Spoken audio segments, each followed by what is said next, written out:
Bulletin की शुरुआत करते हैं बड़ी खबर के साथ। तो वक्फ संशोधन एक्ट से जुड़ी हुई ये बड़ी खबर है। वक्फ संशोधन एक्ट को लेकर आज जो फैसला आने वाला है, मामले में सुप्रीम कोर्ट इसका फैसला सुनाएगा। 3 प्रमुख मुद्दों पर अंतरिम फैसला सुनाएगा कोर्ट। सुप्रीम कोर्ट ने 22 मई को फैसला महफूज रखा था। तो वक्फ संशोधन एक्ट पर फैसला आज मुमकिन है और ऐसे में देखना बेहद अहम होगा कि आज इस मामले को लेकर सुप्रीम कोर्ट का क्या कुछ फैसला सामने आता है। तो 3 प्रमुख मुद्दों पर अंतरिम फैसला सुनाने वाला है आज कोर्ट। इस मामले को लेकर अहम सुनवाई होने वाली है, अहम दिन है।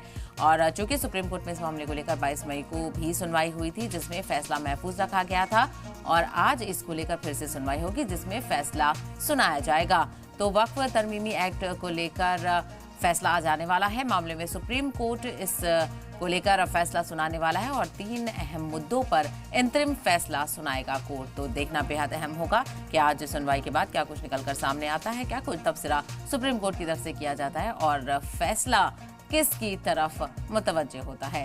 तो वक्फ तरमीमी एक्ट को लेकर, वक्फ संशोधन एक्ट पर आज फैसला आने वाला है।